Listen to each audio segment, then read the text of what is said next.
Hello, everyone. Welcome back. I am Christine Dixon of The Ordinary Sacred, and I'm so happy you're here back with me. It's a little bit chilly here today. We have 2 more days here. I'm trying to soak in the nice, beautiful weather. We're going to be in Texas next month, and it's hot and humid there.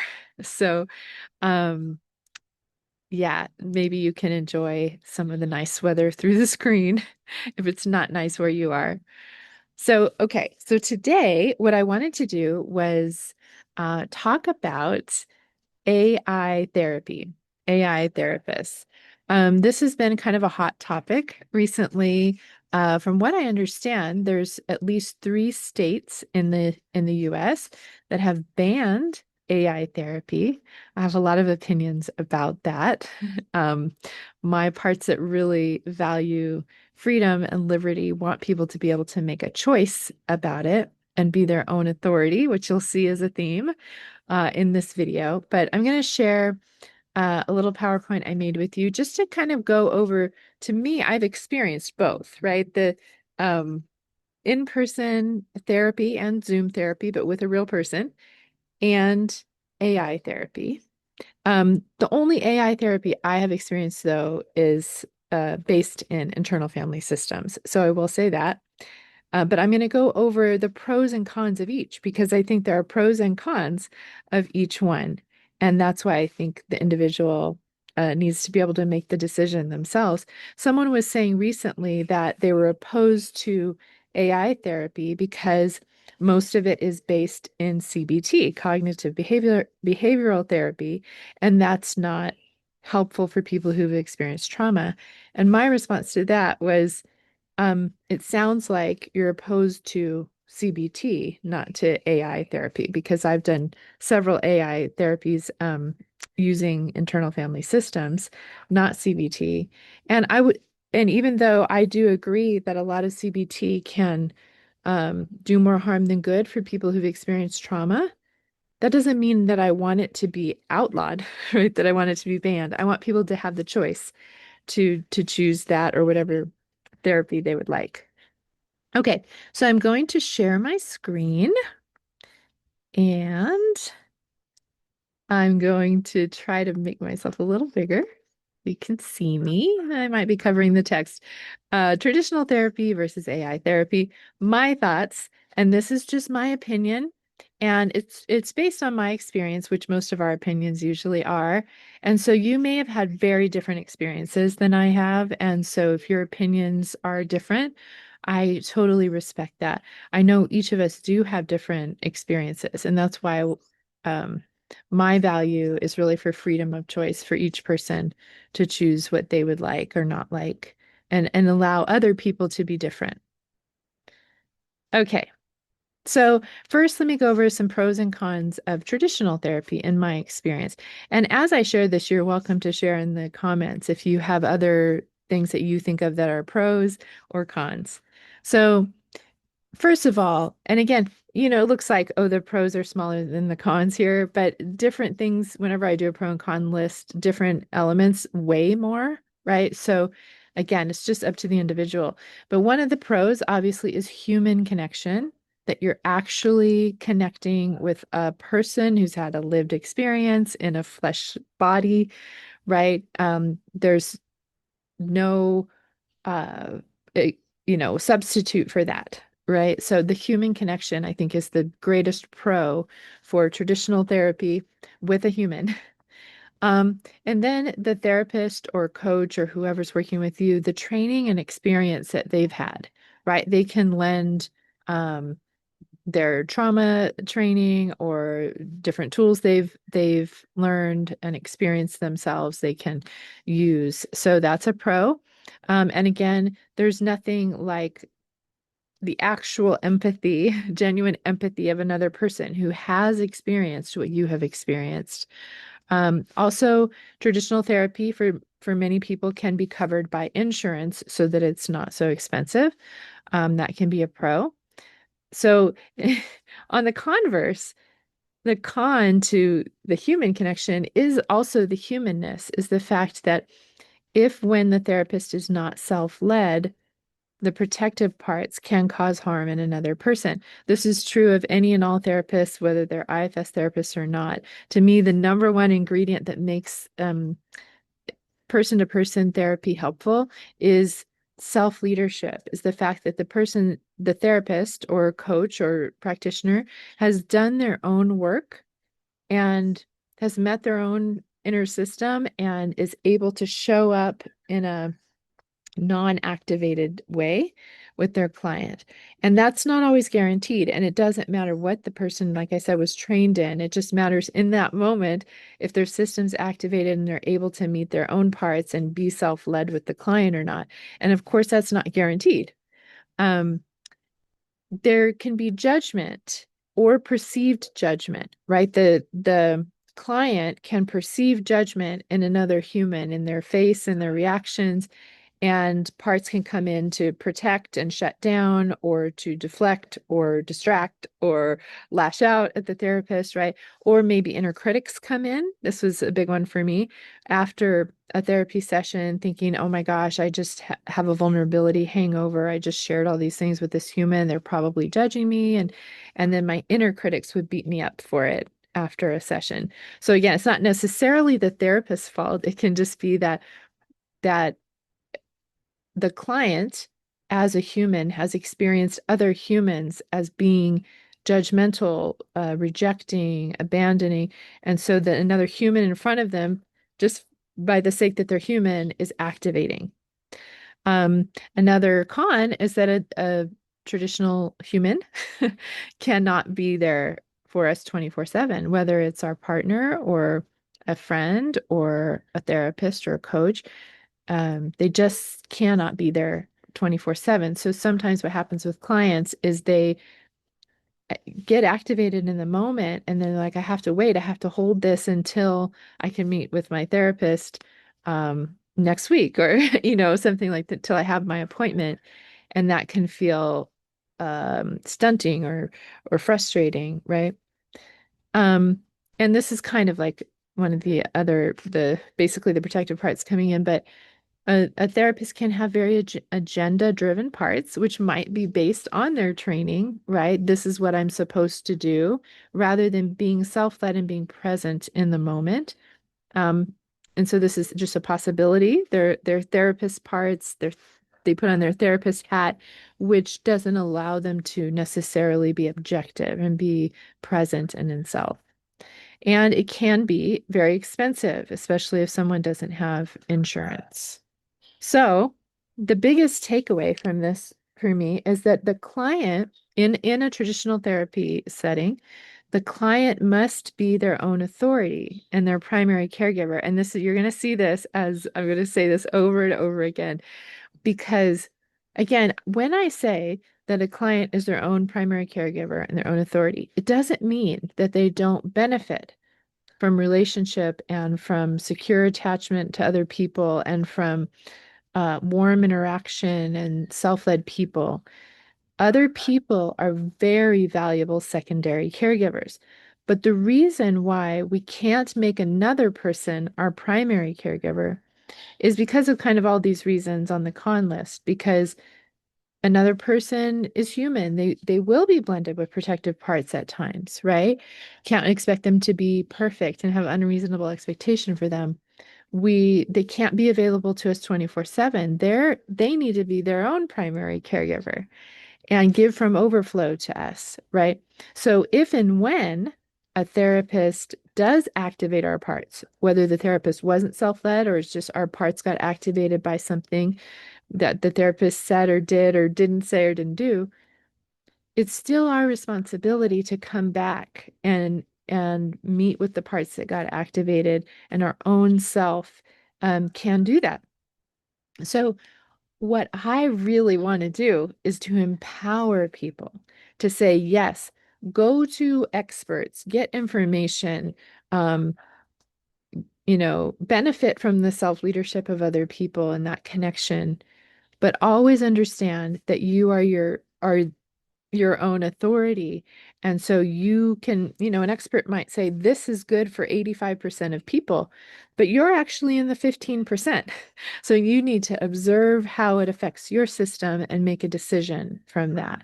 You can take in the information, but ultimately the decision is yours. And I don't think that that's putting a weight on people. I think it's actually very empowering to say, oh, there's actually a resource inside of me that's available 24/7, right? So, okay, let's go to AI therapy. Okay. And this is my experience. So the AI therapies that I have experienced are IFS Buddy, a little bit of ChatGPT, asking ChatGPT to act as an IFS therapist, and an audio verbal one called Harmony that uses IFS therapy. You can choose between CBT and IFS. Okay, so this is my experience. The pros were just like a therapist, has a lot of training and knowledge. AI actually has a vast knowledge base. It can use one or many types of therapy. You can ask it. Someone in one of my videos comments said, because I went over the whole book, that Ralph de la Rosa wrote, they said they asked ChatGPT to lead them through an IFS session as if ChatGPT was Ralph de la Rosa. And they said it was so beautiful and powerful. So you can kind of direct how you want the AI to show up, and it has access to a vast amount of knowledge. Um, AI is objective. There's no judgment in it. It's not really capable of being judgmental. So thus the client is less likely to have backlash about perceived judgment, like I was saying before. AI can't see the client cry or get angry or, have an ugly face and then think, oh my gosh, I just cried in front of that person and have the vulnerability hangover. That's my experience. I had no vulnerability hangover, no inner critics after working with AI because it was like, oh, it's AI. It's not thinking about me at all right now after the fact. Um, AI is less likely to have an agenda unless we'll see in the cons. It's been programmed to, right? And so we understand that. It won't get offended or activated by the client. It won't have protective parts that will come up and, complicate kind of the session. AI is potentially available 24/7. Um, if you pay for ChatGPT or Harmony or other programs like that, or there are also free ones. But the moment that you or the client are activated, you can go in and, I've done it many times where my system was feeling activated and I thought, oh, let me go type into IFS Buddy and had a beautiful session or Harmony. Um, and so, um, and it also is not an either or. The next bullet point is it can be used between the real life sessions with the therapist. And it kind of, I think, for many coaches and therapists that I've talked to, it can be refreshing because they can say, hey, here's this resource in this tool between our sessions in case you get activated, where it'll just kind of gently guide you to go inside and using IFS. And then whatever insights you gain there, you can bring to your next session. So it's not an either or. AI therapy tends to be less expensive, so it's more available to more people, who can't afford therapy. So some of the cons, there are definitely cons of AI therapy. One for me is technical glitches. So this is happening with Harmony. I was helping them kind of just giving them feedback about it. And I would be in the middle of a really intense, meeting with an exile or something, and the AI would drop. Something technologically on the site failed, and it left my parts like in a lurch, like kind of feeling abandoned and like, right. And they didn't take it personally. So that's a good thing. They knew this is not about them. It's not like a therapist walking out of the room or something, but it was still really jolting to my system. So in that sense, if the technology fails, then the AI is not available, and that can be pretty detrimental. Um, The AI can also have just limitations of design, right? It can have an agenda if it's programmed to have one. So the AI is only as good as the information that is given to it or the way it's programmed. Like I remember, and this is another topic, right? There was a lot of controversy around AI art. And initially, you would have to put in very, very detailed what kind of image you wanted to get out of it. Otherwise, I just remember it would have like they have multiple arms or like weird hands and just you would think you were telling it something and it would come back and you go, "Oh yeah, that is what I said, but that's not what I wanted." And so you'd have to learn how to tell it exactly what you want, right? That's why I think it's important, especially if you have had trauma, to say, I really would like you to use IFS in this session, or I would like you to use the focusing technique, or I would like you to use um, elements of nonviolent communication, or DBT, or whatever you're wanting, right? And again, it's at the bottom. I would come back to this. You are your own primary authority. So you can get the information, but you can say, this is helpful or it's not helpful, right? Or, oh, it didn't understand this and that, if you take a physical person therapist or an AI therapist as your ultimate authority and you abdicate your own authority and will to them, that's always going to be a problem, whether it's a person or an AI. So and then another con is that it cannot genuinely relate to human experience. It can do a pretty good job of assimilate or um pretending, or I don't know, you can really feel like, oh, it really gets it. Because in my experience, the AI is really good at reflecting back what I've said in other words, which is, again, a skill that a lot of people don't have because they're thinking about their own agenda of where they're going to go, and they don't necessarily have the skill of just saying, I'm just going to be with you in it and reflect it back to you and say, is that right? And that's something Martha Beck taught us, to just say, tell me more. This is my hunch. Tell me where I'm wrong. And just spend quite a bit of time there to really help a person feel heard is really valuable, or parts feel heard. Um, yeah. So, but because the AI can't necessarily relate having a human experience, it may feel less warm, may feel cold. And in some cases, it may feel warmer than a human if the human is activated by their own parts. And at least for my system, I'm aware that this is a robot, that this is not a human. And so I don't have, I'm like, oh, they're cold not because they hate me, because that's just who they are. Um, so and the robot can actually be very warm. It's really interesting. So again, with AI, the client must be their own authority and primary caregiver. They can't just take whatever the AI says or does as ultimate truth, right? That's what we want to teach people. We want to empower them to understand that so that they can use a person or an AI therapist with reasonable expectation. I think it's when people have unreasonable expectation that they're an authority, that's when harm can be done. Um, not just not just because they're there and giving the choice, it's because people think they have to abdicate their authority to this person. And the power dynamic, right? That's innate within a therapy session, that the therapist has power over the person. That's what needs to change, right? The internet, AI, whatever, doesn't have power over us. Another person doesn't have power over us. We are our ultimate authority. They are their ultimate authority. They're offering what they can and not offering what they can't. And we take what we can and decide what to do, right? And we are our own authority. Okay, so one more slide here, just kind of the takeaways from this. So different people may prefer one over the other. And in my opinion, that is completely fine.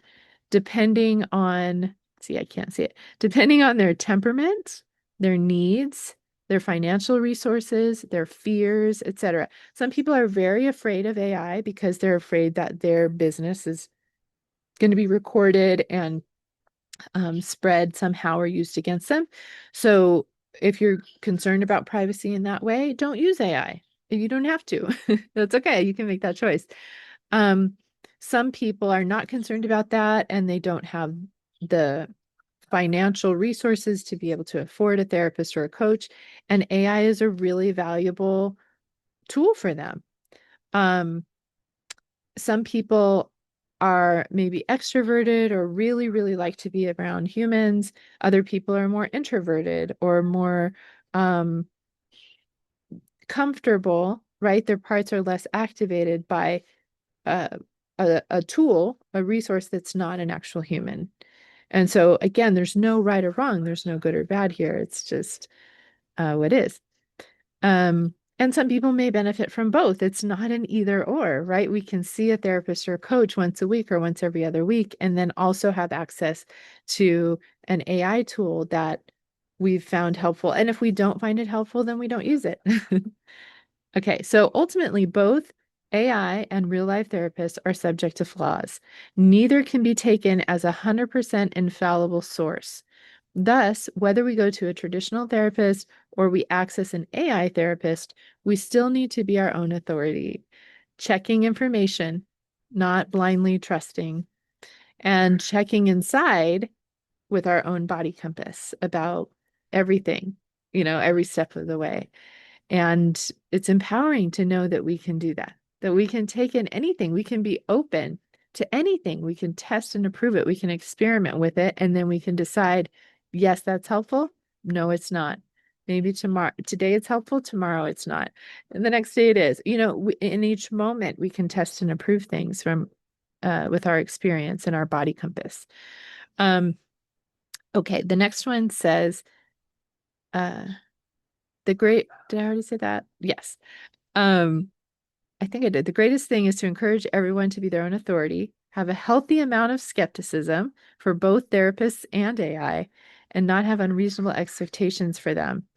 And have skepticism and openness, right? So I'm willing, the skeptic is actually willing to try anything and see and then decide, nope, yes, right?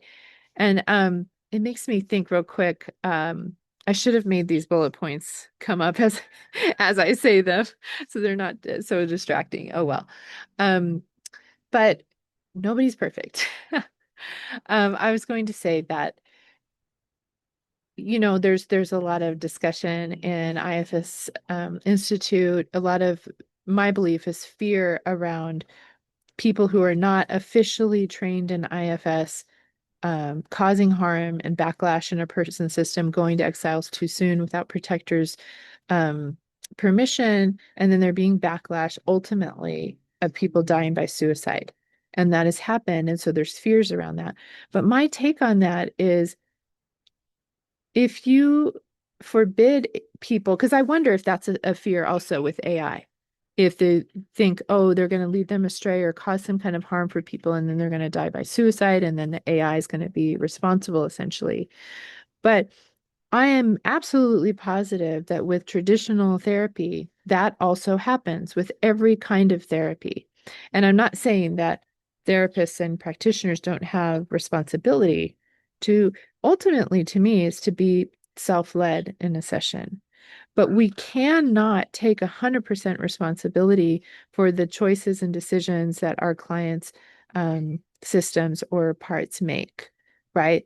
We have to allow them to be their ultimate authority. We can't, it's important that they don't make us their authority and that we don't assume that we are their authority, right? So, unfortunately, that kind of backlash in a system can happen. And while I do think the practitioner should take responsibility for showing up in self always, that's the only thing I think they can control, and they can't control exactly how the person's system responds. Okay, let me come back down here. Oh, I wanted to give these examples. Okay, so the other day, there's a woman here who comes once a week and cleans our little casita.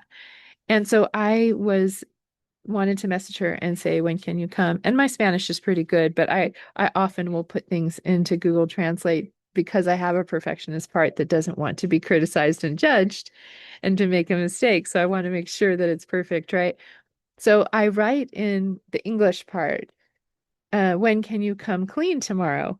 And the translation was, ¿Cuándo puedes confesarte mañana?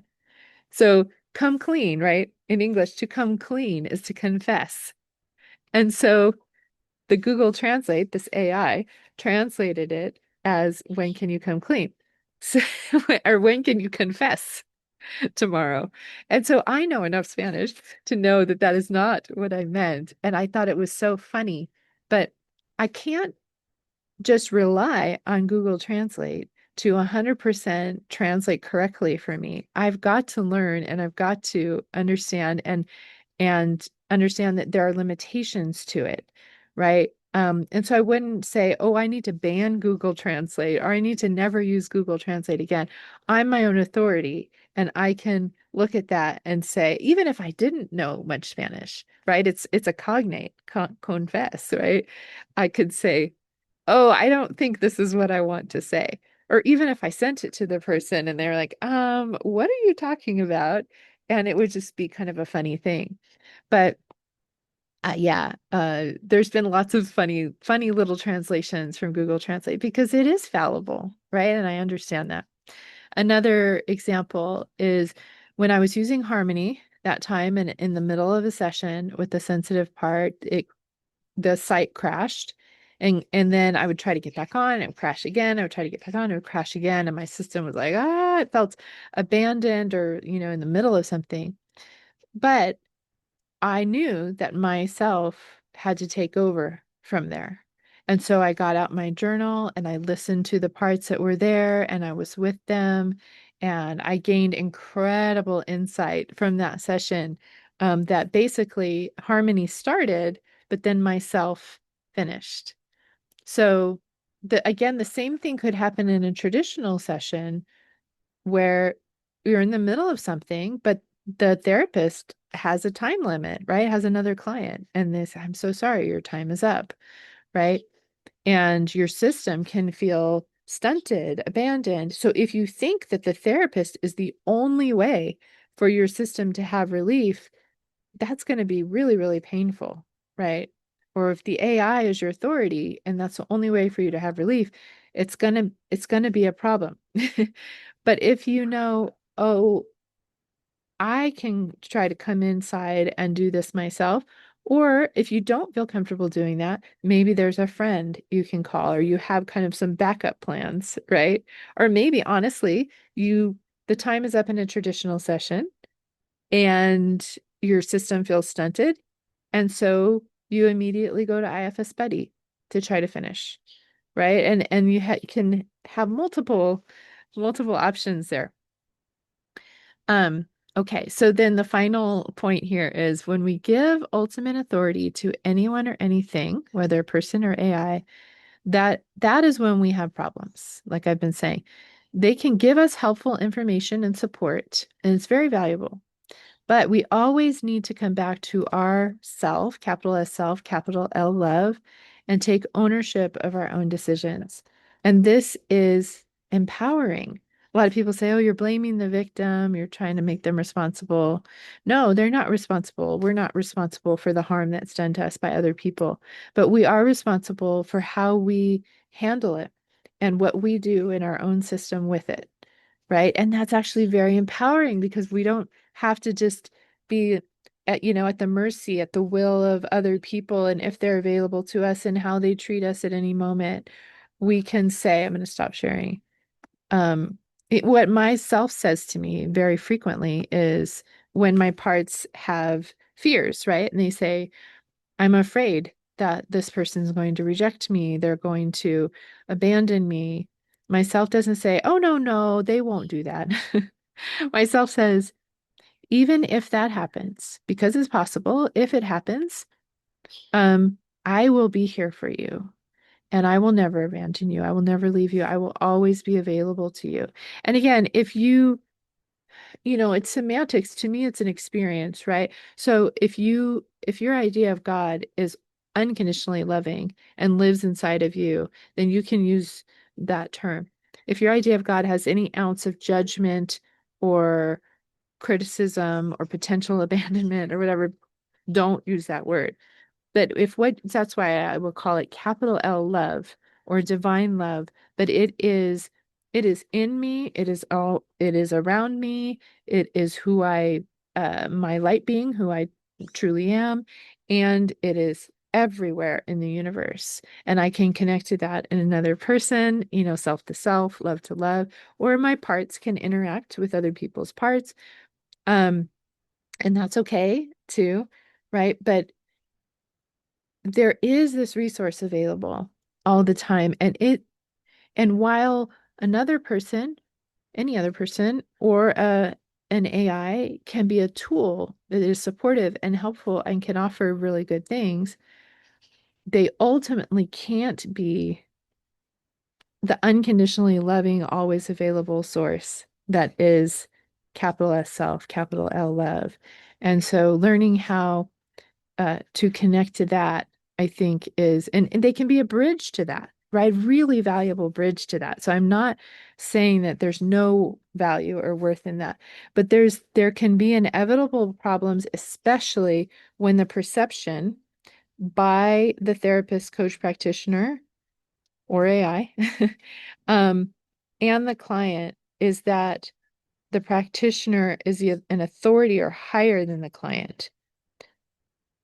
That's when there's going to be problems, right? Whether the practitioner thinks that and the client doesn't, or the client thinks that and the practitioner doesn't, or both of them think that, that's when there's going to be a problem. But when we understand that the ultimate authority and power, agency, freedom, um, the confident, creative, courageous, connected, compassionate self is the ultimate authority, um, then anything is okay, right? We can try anything. And even if it doesn't work, it doesn't meet our expectations. It's, the therapist is not in self, the AI crashes, will still be okay, right?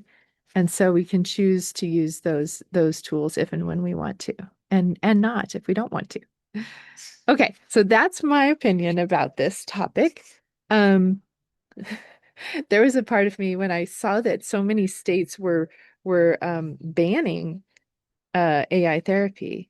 There was a part that said, "What is this, North Korea? Like, what are we doing? We're just taking away people's freedom of choice of what they access." And so that's my part's biggest concern is that I want people to have the freedom to choose. And if you disagree with me, you're free to do that. So let me know if you have fears about AI or if you've experienced AI and it's beneficial to you, whatever comments you want to make, feel free to make those. Or if you have any questions or you think there's something I didn't cover, feel free to put that in the comments. And let's see, in as an emoji, you can put like anything that kind of represents an AI, I guess a computer or it could represent therapy, like a person. Either one or both. Something of that nature. Put that in the comments and I will know that you listened to the end.